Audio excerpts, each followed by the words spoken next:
So what I want you guys to do is to put your hands together and welcome Kent Kaiser and Bill Nixon. And we're going to talk about how there can be these collaborations and the cross outreach of resources that can help influence the things that you need in your life to make your life better and your family members. So let's work together and see what we can do to build this pathway to these therapeutics and cures. So, Kent, Bill, you guys want to take over and let's go. We got a lot to cover. Thanks, Norma. Well, I am Kent Kaiser. For a visual description, I'm an old, bald, white guy with glasses in a blue shirt, a tan sweater, and a blue hoodie. Because in Northern Virginia, just like I think I heard on the news this morning, 260 million other Americans, we're having record cold temperatures here. But I'm also a policy fellow at the United Spinal Association. At United Spinal, we advocate for wheelchair users like me. I have a spinal cord injury, especially for our quality of life issues. And that includes everything from A to Z. And historically, that's always included working to make transportation more accessible. In fact, it was during a United Spinal Accessible Transportation Work Group meeting that one of SPF's great advocates, Tina Krogan, suggested we do a presentation on our wheelchair securement initiative that we've dubbed SecureRide with you during one of your talks. So thank you, Tina, and thank you, Norma, for having us today. And thanks to all of your advocates who are truly making a difference in advancing research. And you're doing it by raising that essential need, the necessary dollars that make research happen. And it was very rewarding to read what you all have accomplished on your website. So I congratulate you on that. I do want to take a brief second to advertise the benefits of United Spinal to you, because we have a lot of resources that you will find helpful. And the bonus, it's all free. United Spinal does have a long history in advocating for accessible transportation, no matter how, as a wheelchair user, you choose to travel, whether it's transit or paratransit, or even in a personal vehicle, by rail or by air. Right now, we have a huge campaign for more accessible parking spaces underway. Our resource center tackles individual needs, and our policy and advocacy efforts that I'm involved in focus on the big picture, but that's often chock full of a million little barriers. If you're a wheelchair user and you have an interest in transportation, join our transportation work group. But we advocate for a lot more than transportation. So please check us out on our website at unitedspinal.org. Today, we want to do two things, and we need your help, please, with both. We want to introduce a new wheelchair securement system, and we want to hear from you how well we do that, how well we do our job today. Were we clear in explaining why wheelchair users need a new, safer, independent, and reliable securement system when we travel? We'd appreciate any feedback you can give us. So, Bill, we have our first slide up.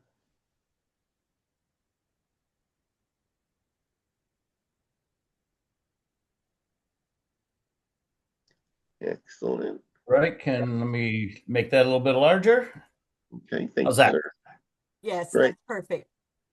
Thank you, Bill. For those unfamiliar with the current predominant wheelchair securement system, this diagram from our partner's website at the University of Michigan Transportation Research Institute, or UMTRI for short, helps explain. In this overview, a driver, whether it's a ride share, paratransit, or bus driver, has to secure 4 straps represented by those black lines, those 4 black lines, 2 from the front of our wheelchair base and 2 from the back. Those 4 straps are anchored to the vehicle's floor so that in a crash, the wheelchair doesn't move. And then if we could go to the next slide, please, sir. There are 3 challenges with this securement system. First, it's so time consuming. Generally, I add about 15 minutes to every trip I plan because it can take that long if the driver isn't well trained. It also means delays for other passengers.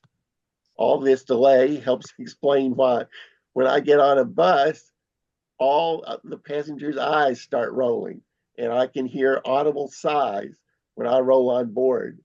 And it's why the bus driver sort of hesitantly asked, the leading question, do you really need to be secured? Hoping I'll say no, I'm fine.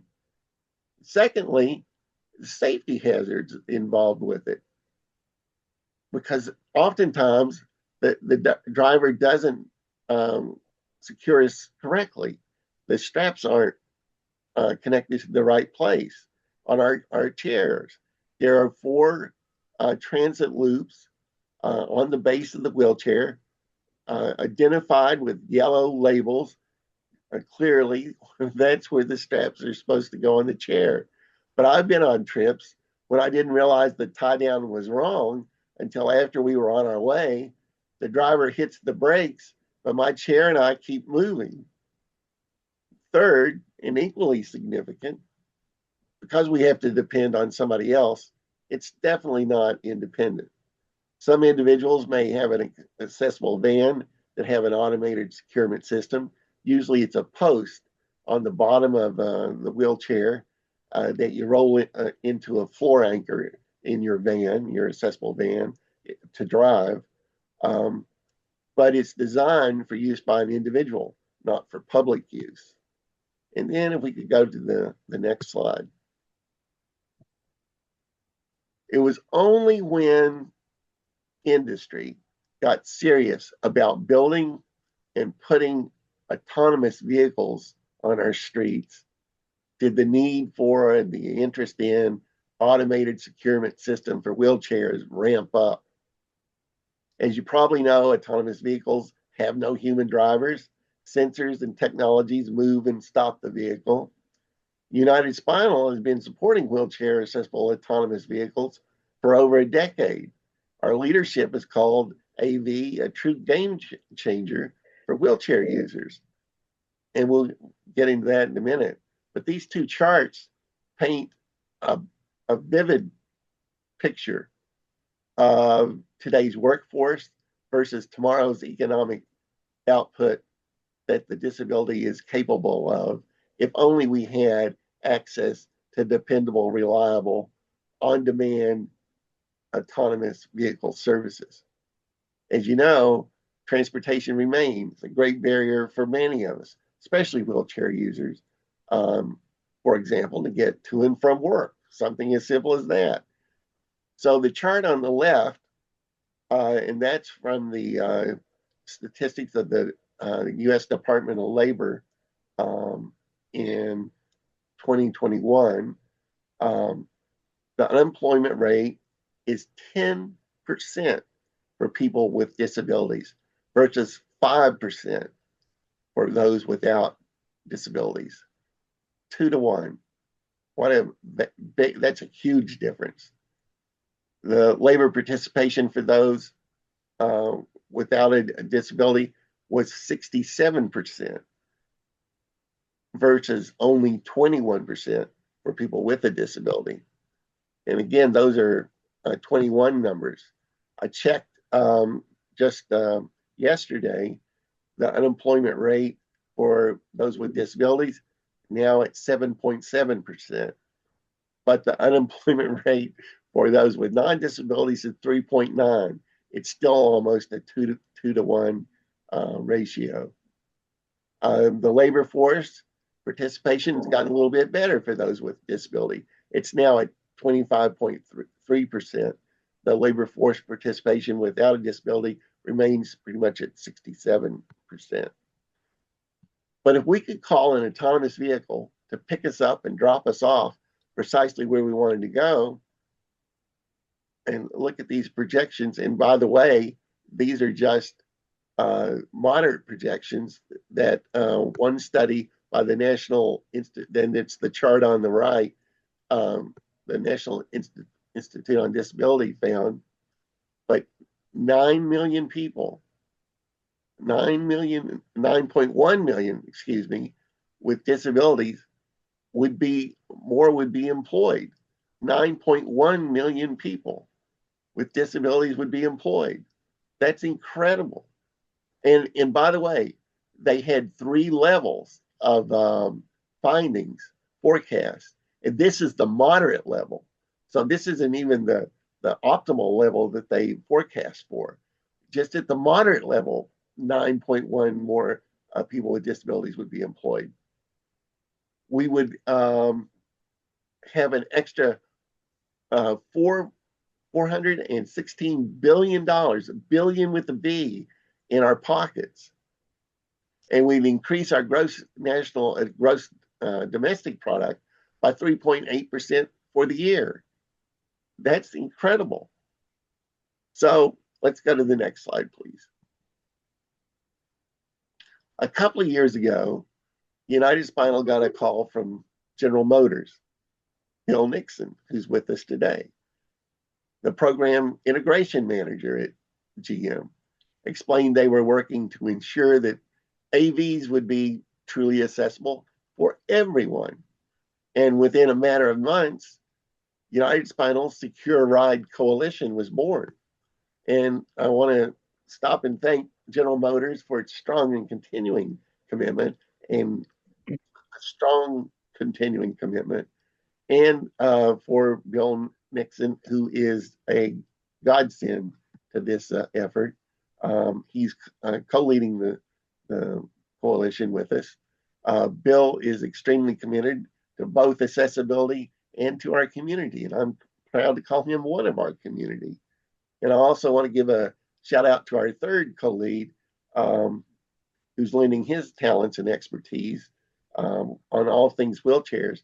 That's Wayne Grau. Wayne is executive director of InCart, representing the wheelchair manufacturers and suppliers. So, as our slide points out, we're a stakeholder-led coalition to develop wheelchair securement system, securement system.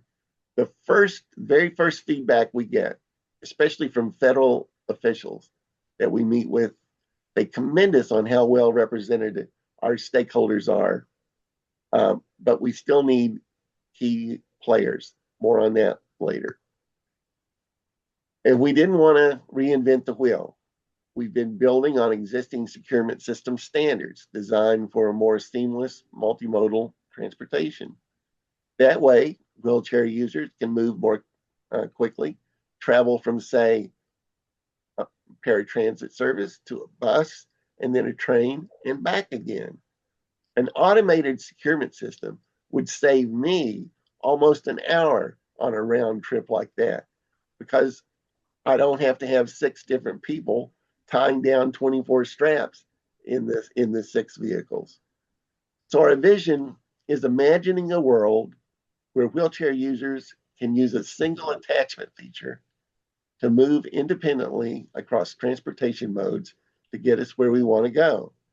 That means from the start that we worked with a safety first premise, and we have to know we are secured correctly, and it has to be timely and efficient. And it means that wheelchair attachment can't weigh much, nor increase our chair's footprint, or decrease our ground clearance as the peg and anchor floor model would do. And going back to that first diagram, look at the size of the footprint that requires. It takes up a lot of room. So initially, our focus was solely on securement in autonomous vehicles. But it soon became obvious that the need was not just for the vehicles of tomorrow, but we needed it in vehicles today, like I described, the paratransit bus train trip. So we want to make certain that the anchoring devices will work and are integrated in various types of vehicles across various modes of transportation, ground, rail, and air. Importantly, a single solution for multiple transportation modes will speed adoption and increase scale. The perfect vision for me is that I hail an AV on an app. It quickly pulls up for me wherever I am. The ramp deploys, I roll on board, back into an anchor, securing my wheelchair myself, and off I go. Game changer, safer, time saver, independence. And with that, I want to introduce my colleague, co-leader, Mr. Bill Nixon. Thanks a lot, Kent. To introduce myself, I'm Bill Nixon. I work in the policy group at General Motors in the advanced technology group. I'm based here in Detroit. I'm a white male, I'll say older, with brown hair, gray shirt, and sitting here in my home office in the Detroit metro area. Really appreciate you guys offering us the opportunity to share some of the work that our SecureRide coalition has been focused on over the past couple of years, and an opportunity to share with you some of that progress and hopefully enlist your support on this as well. So one of the things we recognized, General Motors, when we started working on an autonomous vehicle, is that it's a game changer in transportation technology for everyone. And we designed it initially, and you'll see some pictures of it a little bit later in the presentation, such that it had accessible footprints and open floor space for wheelchair users. But what we also quickly found is there was no way to currently automatically and independently have a wheelchair user secure themselves in the vehicle. And so while we were addressing the technical challenges of the vehicle and self-driving, we also wanted to make sure we were pursuing a solution for independent securement. And so when we reached out to United Spinal and NCART about who were the right players, and of course, myself, I may be in policy. I've been in policy for about 7 years, but my 30 plus years prior to that were in manufacturing and project management. So I'm really into the hardware and making, kind of new technologies a reality. I wanted to focus on those companies that were going to be responsible for delivering the hardware, who had to deliver that concept. And so that's when we started this kind of philosophy you see across the top here. Stage one is getting those companies, those stakeholders responsible for delivering the technology on board and aligned. And then stage two is starting to get some of the advocacy and the broader ecosystem for those who needed to be involved in developing and testing the solution, and then utilizing it in the field. So transportation providers and so forth. And then stage three is making sure we have the policy and the funding initiatives to support this direction fully in place. So the group of companies you see in the green box on the left. So you've got automotive companies, General Motors, Volkswagen.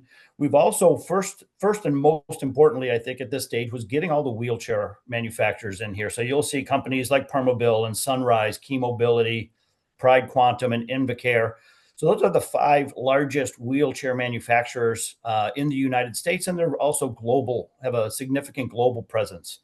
We also brought in Easy Lock and AMF Bruns, who are 2 wheelchair securement companies that provide the 4 straps that Kent was describing, and also some of the independent wheelchair securement for individuals.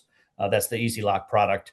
We also brought in Umtree, which is a university organization, a leading research and development company organization for wheelchair securement. And then, of course, United Spinal to represent the customers and the needs and the wants and the way we needed to kind of do the advocacy part of it. We've also recently brought in now that we do have a concept developed and are looking to modify some of the standards that are out there. So we've started to bring in some of our other allies, organizations like Namida, Waymo, Uber, Toyota, Boshuku. These are companies that would be using the technology to make sure we're accommodating not just the device on the wheelchair nor the anchor, but also how it would be used in each of these different services. We're also bringing in a number of partners you can see over on the right-hand side. And as we've expanded beyond just autonomous vehicles, we've reached out to other organizations. You may be familiar with All Wheels Up, which is a fantastic organization. It's been around for, I think, over 15 years, that is leading the way on getting wheelchair accessible transportation integrated into airlines.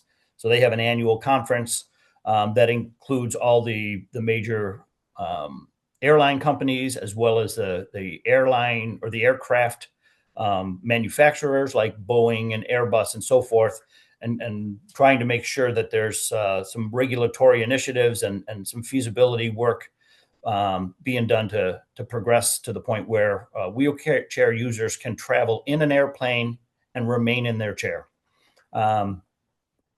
So we're continuing to grow this group with advocacy and partner organizations to achieve this multimodal approach. Bill, So yeah, can I just add a word about All Wheels Up? If you please. if you ever think that one person can't do something, All Wheels Up started and is still led by a determined mom to get her son air travel that works for him. And that was the whole concept. And she has moved literally mountains. Yeah, Michelle is a really impressive person. Really, really. So moving on to the kind of the technical side of it, or what we've been talking about. The government has had this. There's been a standard out there, and you can see it in the pictures below, and I'll talk a little bit more about it. It's called the UDIG. It's the Universal Design Interface Geometry. It's a mouthful, and it described a concept that's been in the standards book for over 25 years, but never commercially deployed. It's a great concept, but the way that standard framed up this solution wasn't very practical from the wheelchair user's perspective. But we that was kind of our starting point of how do we make that work and commercialize it so it can be used across the different transportation modes. And we found out the US DOT had put together some SBIRs, Small Business Innovation Research grants, for companies to go in and develop this technology. And so we partnered with these two different companies that got these SBIR awards in 2024. They were each awarded $200,000 over a 6-month period to develop the concepts that you see shown below according to the current standards. But they also then were able to provide a phase 2 proposal that, if accepted and awarded, they'd receive $1 million over 2 years to take that concept and develop it into a commercial solution. So we partnered up with them to provide the insight from the wheelchair users, from the wheelchair OEMs, and from the vehicle manufacturers to modify and update this current standard so that it really worked well across the board in the different transportation modes. I won't go into a lot of the detail here, but I just want to give you an idea of kind of what this group of industry companies have been doing. So over on the left, you can see what the current UDIG design would look like. And all the gray material there on the left is what would get added to the chair. And unfortunately, this kind of a design added 4 to 6 pounds to every chair, which really is not ideal, to say the least, from a wheelchair user's perspective. So their proposal was to then take it and modify it a little bit. And in the middle, you can see what their phase 2 proposal was. It reduced that mass by about 40%. It brought it more in line with the center of gravity, a lot of performance standards that our wheelchair OEMs and users are very sensitive to. And we've now then gone to that next step on the far right. And this is, you may be familiar, and Kent mentioned the transit loops that are currently on chairs for the 4-strap securement. And what we're now in the process, our final recommendations are going to be to integrate that transit loop that's existing on your chair, kind of reorient it a little bit such that it could take on the automated securement that I was showing you in the earlier picture. So you can see it's much closer, much lighter weight, and is going to really provide a dual use. It would be able to accommodate either the 4 straps or the automated system that I was showing you earlier. And Bill, Yeah. Cynthia had a question in the chat. Is this only for manual wheelchairs? So you might want to mention. That's a great question. Thank you. I should have covered that earlier without the question. The two SBIRs, the two research grants that were provided were for manual chairs. But from the start, we've realized that it's not just a manual chair solution. It needs to fit manual and power chairs. Some of the companies you can see that are listed here are exclusively power wheelchair companies like Permobil. So we are absolutely committed in designing this standard. So while the funding from the government is all about a manual chair, we are working with the manual or the power chair suppliers as well to make sure this solution can be accommodated on their chairs. And that's really the biggest challenge we found and what we've been working on for a good year and a half is when you look at the diversity of manual chairs, the diversity of power chairs, whether it has Elevate, whether it has all the different features that are the medically necessary features for that chair, to then try and find a location and a spot on the chair that you can anchor something that works across that huge diversity of chairs has really been the overriding challenge for the group. But that's a great question. Thanks. Yeah, Kent, if you see another question pop up in the chat, please let me know. As I mentioned, one of the things we were focused on first was the autonomous waves, wheelchair accessible vehicles. So the things we're looking at addressing is the independent securement, occupant restraint, addressing a wide range of manual and power wheelchairs, making sure that that feature has minimal impact to the regular use of the chair, getting a convertible seating position. So we could enable a situation where it wouldn't be a dedicated wheelchair vehicle like a paratransit because there won't be as many of them, but to try and come up with a design that would allow that autonomous vehicle to accommodate both seated and wheelchair passengers in the same vehicle that's going to provide a much broader set of fleet of vehicles for use in wheelchairs. And then making sure we have the clear floor for maneuverability in a tight space and so forth. And one of the things, so we developed a vehicle, I'll show it to you here in the next slide here. This indeed is that Cruise Origin I mentioned. And we, for a number of regulatory reasons and a number of other issues that I'm not going to go into, General Motors and Cruise exited this rideshare business about a year and a half ago. And we had a number of these vehicles built. We were ready to go. We had these things literally rolling down an assembly line, but we didn't have the regulatory approval to put them on the streets because they didn't have a driver position, steering wheels, and so forth. So we were trying to kind of brainstorm what we might do with them, recognizing all the challenges that we had been facing, and decided to partner with SAE to try and address those same challenges, but on a much broader scale. So we've developed and are working with SAE on the Civic Progress Challenge. And what we're looking to do is we're going to donate up to 40 of these Cruise Origin vehicles to different universities so that they can then go in and continue the work that General Motors and Cruise had started on making this a wheelchair accessible vehicle. And the other thing that I think is great, not only with coming up with some technical solutions, but it really promotes the inclusive problem solving into automotive engineering, helps develop technical skills. So you have a workforce out there that understands they need to improve the mobility solutions for people with diverse abilities. So we're really training, young engineering students how to think about accessible transportation. And some of the key points is, like I said, we have 40 universities that we're ready to donate these vehicles to. Part of the scoring and their success in the competition is a requirement to make sure they include people with lived experience to participate in the design and the evaluation of the vehicles. It's a 3-year program. The first year starts out as a little more basic, kind of a manual. How are you going to lay out your vehicle? How are you going to secure the wheelchair?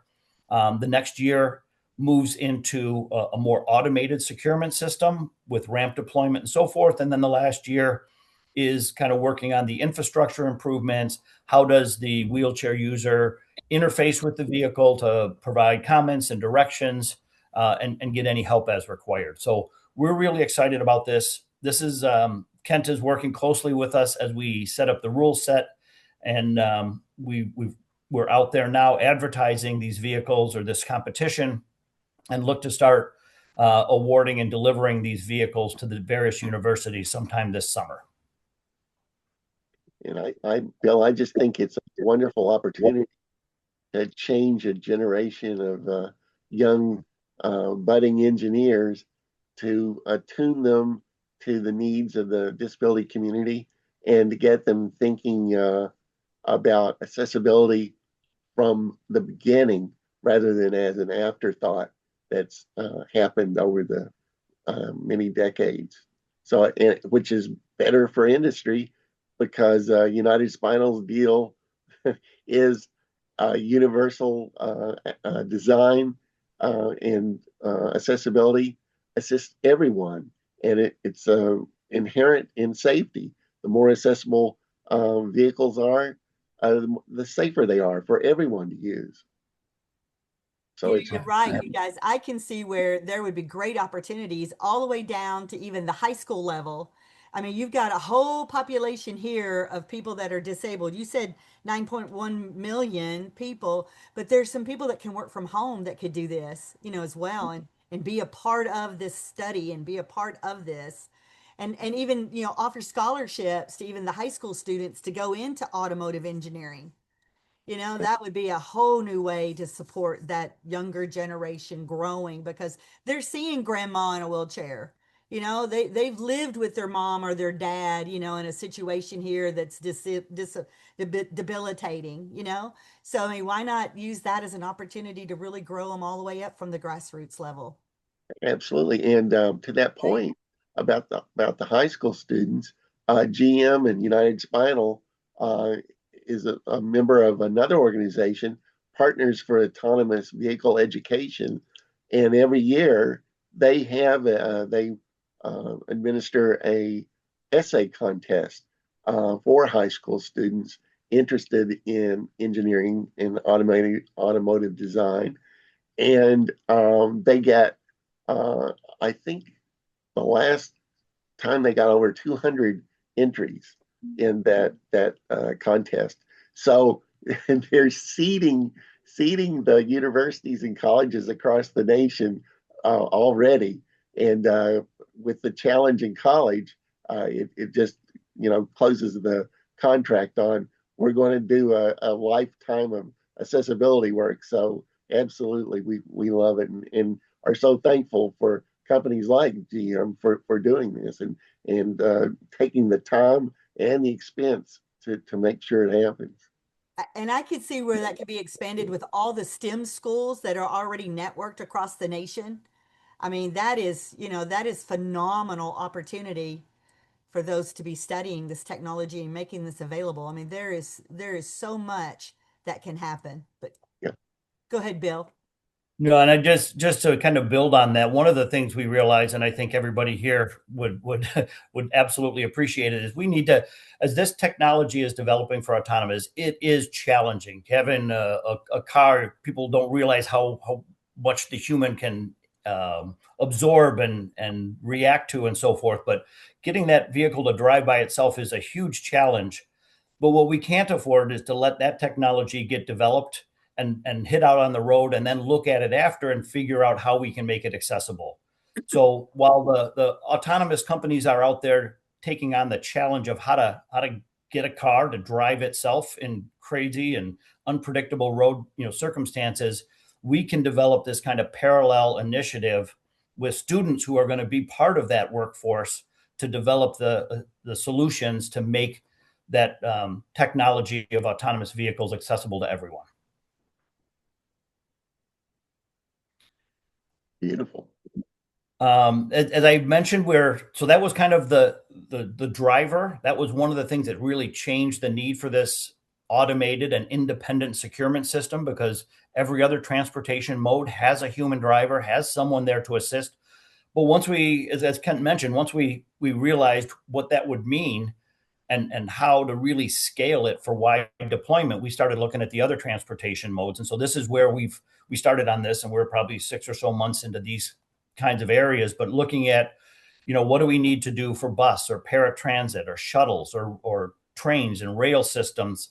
What's important to them? A lot of it overlaps with what we want in autonomous and road vehicles, but it's also a little bit different. So Kent hit some of these things on the bus ride scenario or story he was telling.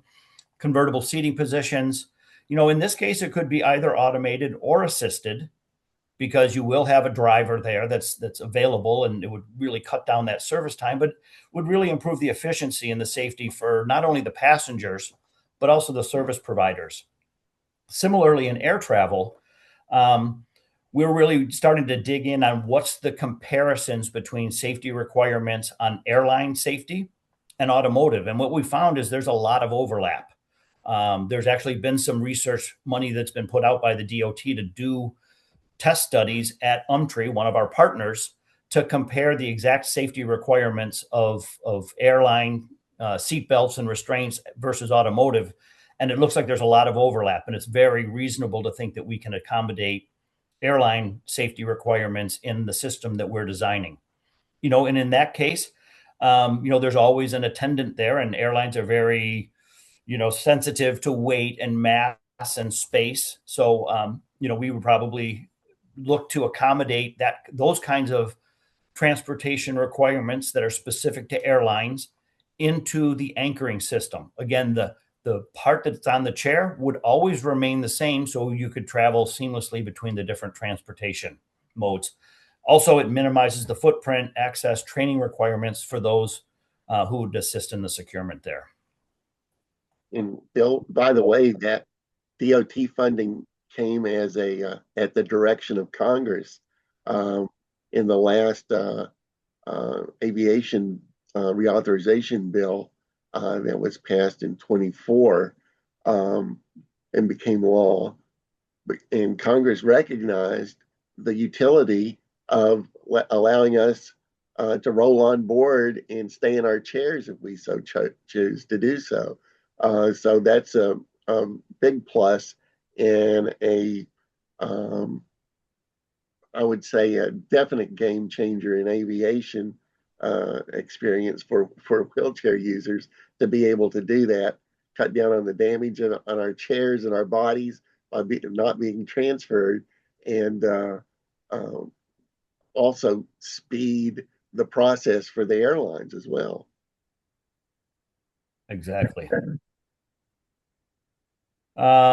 So the last on the technical side, so just kind of looking ahead, the things that we still have yet to do. Again, we're collecting and engaging with airlines and bus manufacturers and the various DOT transportation groups, like Kent mentioned, the FAA, the FRA for rail, NHTSA for vehicle safety, looking at the layouts and the maneuverability within the cabin. How do we accommodate? We don't want to just that's what that first current standard did, was just said, here's a solution, but it didn't really consider the environments and the vehicles that were going into it. And we're trying to take all that into account. So it makes it a much bigger challenge, but it also then becomes a holistic solution for all the different transportation modes. So we're in that point right now where we're finalizing these modernized standards for the standards committee, which is RESNA COAT. And then we're also developing the kind of unique anchor concepts for the various transportation modes. So with that, that's one part of the challenge. There's the technical stuff. I'm going to turn it back over to Kent to talk about some of the advocacy opportunities and obstacles and the getting the right policies and the funding in place. So we've worked to get the technical solution. We can hold it up, show how it works within all the different transportation modes. But now we've got to address the policies and the funding. Ken? Thank you, sir. So as you might be thinking, the scope of our nationwide advocacy effort is pretty staggering. It crosses many jurisdictional lines on all government levels, federal, state, city, even local service districts. and I'm thinking primarily about paratransit services there.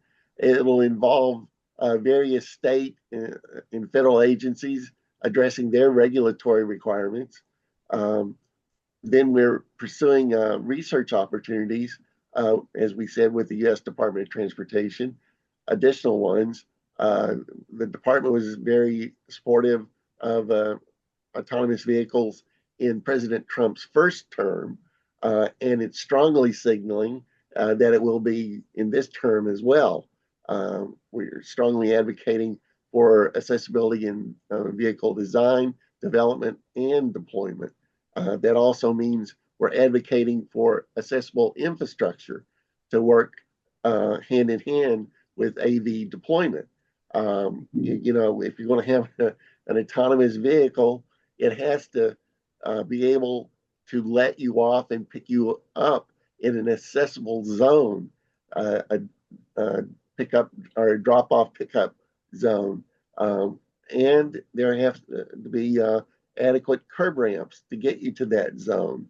So that part of the infrastructure is also part of the advocacy campaign we have to undertake. Research modifying the securement system to work in different vehicles and for different needs is going to be an essential part of our advocacy if we're ever to achieve true independent securement across all modes of transportation. For example, that very real example that I gave of the round trip, paratransit to bus to train and back again. Again, we're looking to the U.S. Department of Labor or Department of Transportation for support. And as far as policy obstacles go, the Centers for Medicaid and Medicaid Services, CMS, in the Department of Health and Human Services, their policy for Medicare patients with wheelchair use must be clarified so that the transit loops on our wheelchairs will be covered for insurance reimbursement. And of course, those who deal with private insurance knows that private insurers just follow the policy of Medicare. So getting that clarified with Medicare folks is going to help carry over to private insurers as well. And then, Bill, if we could do the next slide, please.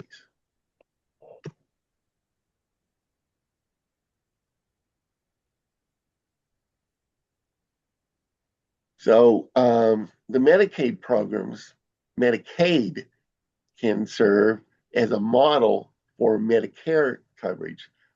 Many Medicaid programs already cover the transit options, the 4-point tie-down systems and the transit loops. You're probably familiar with that long process.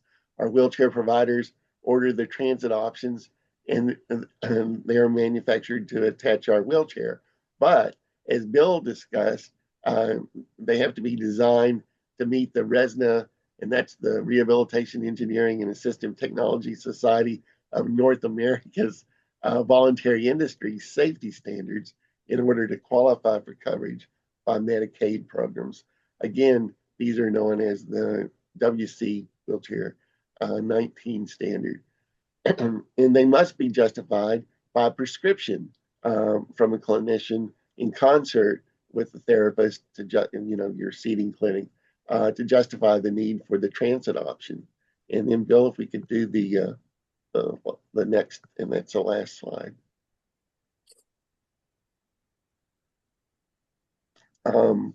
So to recap, our most pressing advocacy issues are: let us know what you think about this presentation.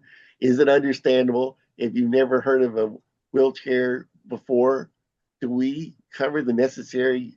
And there are many people who are not going to be familiar with wheelchairs that we're going to be talking to and try to enlist their aid. So imagine you don't know anything about wheelchairs. Do we cover the necessary ABCs of wheelchair securement? And we need you to please help us spread the word about the autonomous, automated securement system among wheelchair users and stakeholders. especially policy makers. And we'll, United Spinal can be back in touch with you about that at the various points where we need you to talk to people and specifically who to talk with.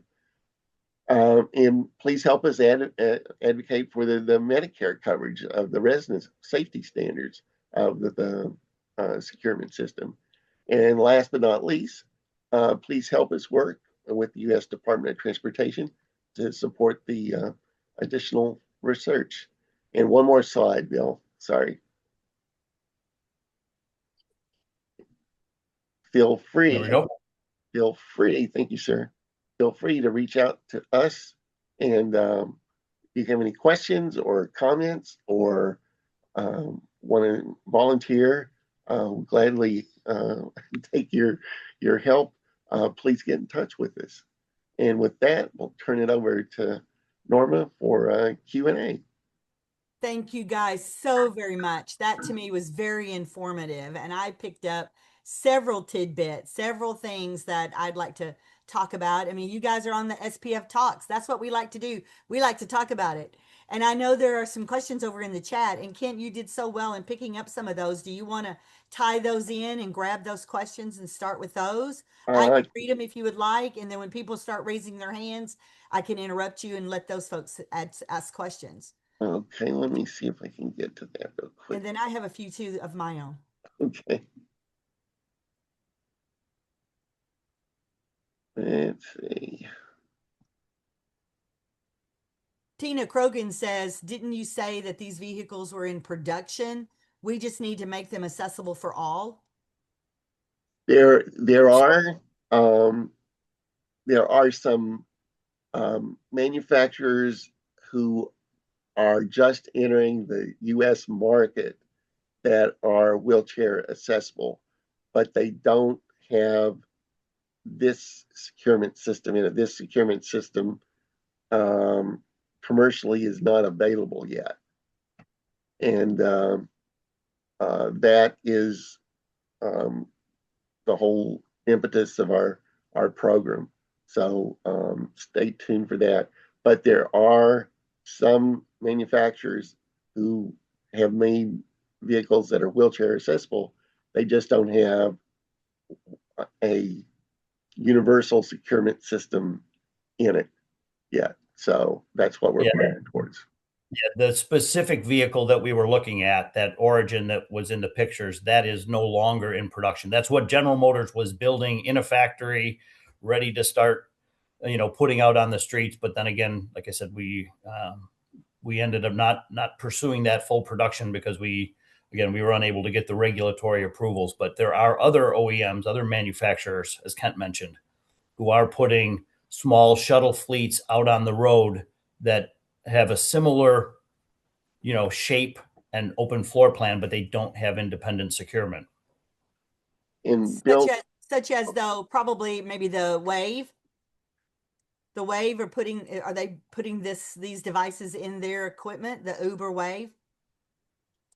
Well, the thing about Uber Wave is what they do, Norma, they contract with companies that have wheelchair accessible vans or vehicles, right? So it's like the paratransit service. So it's not a true automated vehicle. It's just that you can hail the vehicle on their app, true enough, but that's the extent of the automation. However, there is one company that we worked with closely before, United Spinal, and that's May Mobility. It's a smaller company, but what they have done is taken that paratransit van, Bronability. A lot of us are familiar with the good work of Bronability. God bless them. Has retrofitted the vans, and they have May Mobility has worked with the sensor companies, the automated vehicle sensor companies, put those sensors on the van, and so they're gathering data, which is going to be essential for our purposes, and they're the only ones that I know that are doing this. But they still have a driver, a backup driver in the van, and the driver is still responsible for securing the wheelchair passenger. But that's how May Mobility works. But Uber Wave is not automated at all. They just have separately contracted with, say, a company that provides paratransit service vans, and that's the van that comes and gets you under Uber's umbrella. Thank you so much, Kent, for that explanation. I really appreciate it. Tina, you got a question or comment? Go ahead. And then Cynthia, I'm calling on you next. Yeah, I see. Yeah, this question, I guess, is a follow-up to Bill, what you were saying about the vehicles that were in production and then you had to stop because of not having it approved for the regulation or whatever. They needed Policy. to have a driver spot. My Correct. question is, and it's probably really dumb now that I think about it, but No, but please go ahead, Tina. Tell us. What are you thinking? well, why? I mean, I don't drive, so I'm not one of those who has to drive, but I would think that uh, there would be more people being able to be served if there wasn't a dedicated steering wheel there. I don't know. If it's an autonomous vehicle, why do you need it? Isn't that a contradiction in terms? It's a great question, and we still are struggling. But the industry is, and the regulators are still struggling with it. And when I say it didn't have approval, FMVSS, Federal Motor Vehicle Safety Standards, have things in there that say if your steering wheel has to be positioned like this, you have to have you have to have windshield wipers, you have to have all these because they were all written with a driver in mind. And here's the stuff you need to let a driver see. They need to be able to see out the windows. But you're right. When you have an autonomous vehicle, you don't need any of those. So we thought we were going to be able to get through those regulatory hurdles and demonstrate that you don't need windshield wipers. You don't need a driver's seat with a seat buckle and a seat reminder and all that stuff. And we knew it was going to take us years to develop this new technology. We started down that path, and we didn't get through the regulatory process. There is a new bill that's being out there right now that they're looking at and being proposed that would enable those kinds of things, but they didn't meet our timing. So Well, great what question. is the bill? That is very, go ahead. Because maybe we could do a muster. Yes, I think we could do that. Absolutely, Tina. Thank you for that. I'm curious, though, Bill, from what you've said and the securement technology, it's not going to happen overnight, right? We know that. It's not going to happen overnight, but we desperately need it to happen like in a couple of days. Maybe not overnight, but a couple of days would be wonderful, right? So any kind of timelines are being discussed? Is there anything that, in that regard? Where do we go from here? We've got to have this pathway forward, and we need that progress to start happening. Well, Bill? Kent, you want to? Yeah, let me take a stab at that, just to give you some idea. First of all, we have to nail down the design that Bill talked about, because there has to be that modification of the back of the rear two transit loops oriented for a vertical plane, so that the attachment can grab a hold, right, and secure the back of the chair. So that has to be done first. The SBIR grants that he talked about, we're talking 2 more years there. All right. The life of a wheelchair, as we all know, is probably, at least my insurance used to do 4 years, but Medicare does and Medicaid do 5 years. So, until you get a new wheelchair, it's going to be at least 5 years down the road until that would happen. Likewise, the anchors have to be in the vehicles, right? Somebody has to pay for those. The major bills that would fund that, the reauthorization bills for surface transportation that I mentioned or didn't mention but meant to, for ground transportation is every 5 years. That's coming up this September. So we're probably going to miss that because we don't have the design ready. So we're looking at another 5 years there. And the aviation bill is not going to be up for another 3.5 years in advance. So we're talking not days, which we wish we could be, but we're talking years in most respects. So it's in it's going to be a transition period, no matter how you look at it. There's Yeah, but we need to be finding ways that we can fast track some of this. well, and So that's we've what got we're a very vocal community, and yeah, they Yes. love to reach out to their senators and their congressional members of Congress. And and so we need to figure out what we need to do. Tina, you're right. A muster would be fantastic for us, mhm. but we need to be clear on what we're asking for. And So, the and there's several, I saw that there's actually several asks in what, might need to take place to get some of these things happening. I'll say absolutely for instance, there was a rule here that caught my attention on your screen, and it said something. Let me see if I can find it real quick. Must be justified by a prescribing therapist to justify the need for the transit option. What? correct. I mean, Yes, that's my family members rolling up in a wheelchair and all these devices that we've got, and they need to go and get another okay from somebody. I mean, that we need to be able, people have got to use their own common sense and, and well, it's not so require true. another regulation And to, and have to be and, met before they get their services met. and we're working through a wheelchair repair bill in Congress to sort of streamline that crazy system where they're pestering the doctor for every little uh, No, thing, that which is shouldn't have to crazy. happen either. That should not have to happen either. Tina, there's Exactly. another muster. We need to be looking at that and adding some more weight to those kind of conversations because our people need to understand these are the things that you are being held back with, right? These are some Correct. things that are holding us back to get the services and the required assistance from whoever's holding those golden rules for us. Some of those things need to change, and we need to see what we need to do to work together in this advocacy role and make a difference for our population. Everybody with me on that? Totally agree. Well, there's another question over here, Cynthia, that you keep adding, and I see here that there was one, if I may. What is it you are all selling? Wheelchair securement systems, wheelchairs, autonomous vehicles, or all of the above? So I'd that's say a very good above, question. Bill. Yeah, so I've been looking at the ones, and I want to make sure we get to these questions that are out there.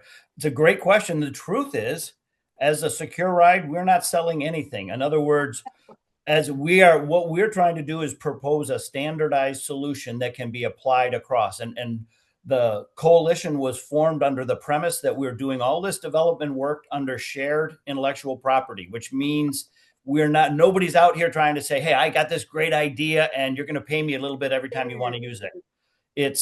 And that's why we brought in a couple, General Motors and Volkswagen and the largest, wheelchair manufacturers to collaboratively come up with something that works for all their products. So we're not, as a SecureRide coalition, as an entity, we're not selling anything, but certainly our members are looking to put those products out on the road. So wheelchair OEMs would have an attachment feature that would fit with this anchor. There are anchor suppliers who would say, yep, I can develop an anchoring system to grab onto that part of the chair. And the vehicle manufacturers are really kind of in there to make sure that whatever comes across will fit in their vehicles. And then we've even expanded it now where we're talking about airlines and trains and buses. So we're looking to have a freely, a license-free standard that these different companies can go out and leverage to have a standardized solution for wheelchair securement. Well, I find that very interesting because if you're really looking at, putting this into the collegiate university level, you need to make sure that those IPs are considered shareable data that's working. Some of those we're Yep, finding are absolutely. not very shareable. So, I mean, Right. maybe even the private industry, there may be a whole new mechanism of a private industry entrepreneur that is interested in helping this process along as well. And that's so what we're really, if you get into the standards part of it, not to get too engineering wonky on you, but we're really just talking about where on that chair can you grab. And then the anchor device that goes in an autonomous vehicle, a bus, a train, that's where we want the innovation so that that can adapt, that technology can adapt to the vehicle and the specific use case. And again, if you let that flexibility happen on the vehicle, but you lock in the way it grabs the chair, you can take your chair with that feature on it to any of those different transportations, whether it's a plane, a bus, a train, a autonomous vehicle, and your chair will be accommodated. That is fantastic. Becky's got a question over here. With the automated secure system, do you not need the security straps at all? That's exactly right. So, and this has already been tested. So when you looked at those images of the hardware on those products have been tested to the exact same standards and performance standards as the 4-strap system. That's why it was important. We had the University of Michigan Transportation Research, who is almost the single source for wheelchair companies to test their wheelchair retention and crash worthiness standards. They all go to Umtree. There's a couple other ones, but they're certainly the largest. And they've done the comparative testing between 4 straps or this kind of anchoring system, and they both meet the same standards. And in many cases, the anchoring system performs better because of how you grab the chair, and there's no sensitivity and there's no variation in how the chair is attached. Right. Kent was describing before, when you put the 4 straps, they may not put them in the right spot. They may not have the right tension on them. It's very training. It requires a significant amount of training to do that correctly. What about a seat belt? Yeah. Another great question. I love this. So automated. So what we are using in the WC19 standard, there is a seat belt, a belt that goes across the hips. Wow. Thank you, Kent, the lap belt. But what we're also doing, and this is where that university competition is coming in, we're making that a requirement for them to have a shoulder harness. And how do you best present that to somebody who may not have the same mobility and the same dexterity even to grab the buckle? And so we have we came up with some solutions as General Motors, but we really want to get a lot more great minds thinking on this. So we really have a diversity of options to choose from. Great. Thank you. And not only great minds, but even just the awareness of it, right? That to me is what is kind of profound, because, waking up and helping people to understand that some of this technology is very possible, but we've got to work together. We got to figure out ways, it's not going to please everybody, right? It's not going to fit everybody every day, every time, in every circumstance. But if we can make, a great stab at helping, a lot of people, then we'll have to hone in on the devices and the things that are yet to be built and made. And I think working together across lines and working together with policy issues and those concerns, I think that's where we can also build in an advocate role in helping people to understand where do we need to go from here, and not just limit ourselves, in any kind of opportunities that can make us more mobile. And Norma, that's a great point. And we've really tried to do that with the wheel. Again, I talked about the diversity of chairs. Yeah. This will not be a plug and play on every kind of wheelchair that's out there. But what we have done is look at the wheelchair populations from the wheelchair manufacturers, and we have called a heat map, but where are those currently positioned? And we're targeting about a 90 to 95% capability. And there will be some chairs that can't accommodate it, but then the vision, because as Ken mentioned, this is a longer term vision. Once you get that application and that commercial and that maybe regulatory requirement, that next generation of chair will be designed to accommodate it. Yeah, and it needs to be readily available. I mean, not just the moment it's it's designed, it's ready, and it's ready to go. I mean, anybody that already has these kind of devices that must live in these devices, that needs to be an automatic. We're providing you an upgrade. Here's your slip, and we're helping to pay for that. That needs to be something that is available for all of our families and all the folks that are suffering with these motor neuron diseases. That it's tremendous. And we need to be, having an outcry that money and resources need to be available for us. Cynthia, you got a comment. This time you got your hand up. So please go ahead and let's wrap it up, and we'll use this as our last question. I wanted to find out, please, if this is an add-on securement system similar to an Easy Lock or a wheelchair redesign. Well, So this, go ahead, Ken. well, all it does, Cynthia, if it works out the way we're envisioning it, is the 2 transit loops that you connect the 4-strap thing on now. The 2 loops in the back are going to be modified to accommodate the anchor in the new system. But in that transition period that I talked about, they will also serve if all you have is a 4-strap tie down option. You can still use those loops to do that as well. So it'll be a dual purpose for the two transit loops in the back. But for the wheelchair, that's all it's going to involve. Nothing more. How'd I do, Bill? Perfect. So I you want to won't grab. I know you mentioned there was one other question. clarify. Cynthia had another question about the safety record of autonomous vehicles, and that's what I say.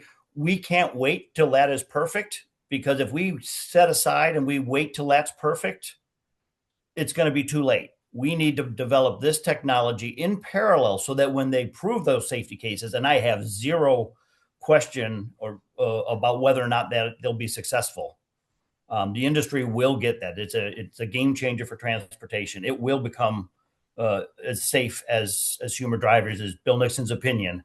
And I want to make sure that we're ready for the wheelchair user to have access to that same technology when it really hits the roads. Well, you all do realize, I assume, that there are I live in dread of being in an accident, because I think, what if my ramp won't deploy on my ramp van, or I'm in a situation where I can't get out of the car or something. Is this going to be covered? We are advocating daily for redundant systems, emergency response, because we are of the same mind. We can't get in a vehicle that we can't get out of in an emergency. Well, It's an absolute must. but again, though, you guys, you're getting in and out of vehicles now, right? Right. So, we've got to do whatever we've got to do and try to get those people in policy positions and in those DOT roles to understand what do we need to continue to consider. Right. So, not everything's going to be perfect, and not everything's going to be on your time, but let's try to see what we can do to work collaboratively and helping to bring some relief to people that can't get out. And this could be there should be a lot of pilot locations across the nation that are using right. some of these devices and some of these things. I mean, that seems like an easy give. And Right? we're working on demonstration platforms as we speak. So we're already thinking about that. That's an excellent point, Norma. And I did want to tell Cynthia that, yes, I'm a wheelchair user. I use a power chair, and Invacare is my provider. Well, I love it. you're a retired airline transport pilot, and I'm just concerned about the safety issues and the weight issues and things like that. Well placed concerns, absolutely. Yeah. Hey, and Cynthia, I'm sorry, you guys, I'd like to invite you to be part of more of our advocacy committee. Tina and Leonard Arkskins are the co-chairs of that committee, and she is constantly talking to people about what you just talked about. And let's figure out how we can get you guys, more involved in the conversation. That is wonderful. Sounds great, Norma. Yeah, I'm so glad you were here with us today. You present that lived experience, right? And that is what is so important, is to helping other people to understand it, because not everybody's on the journey as you are. Not everybody's on the same, you called it a heat map. I thought that was so wonderful, because we've been calling it a roadmap, right? And that's what we're doing. We're talking about the conference in St. Louis is, we're doing a pathways to the gateway. And there are many pathways of things that we've got to converge, and we've got to make this the perfect storm that this year is going to bring some changes for us. Bill, Kent, do you guys have any parting words? Can we Thank you. come back and ask you to participate again? Sure. Thank you, and God bless for all your work. Yeah, we appreciate the opportunity and support everything you're doing.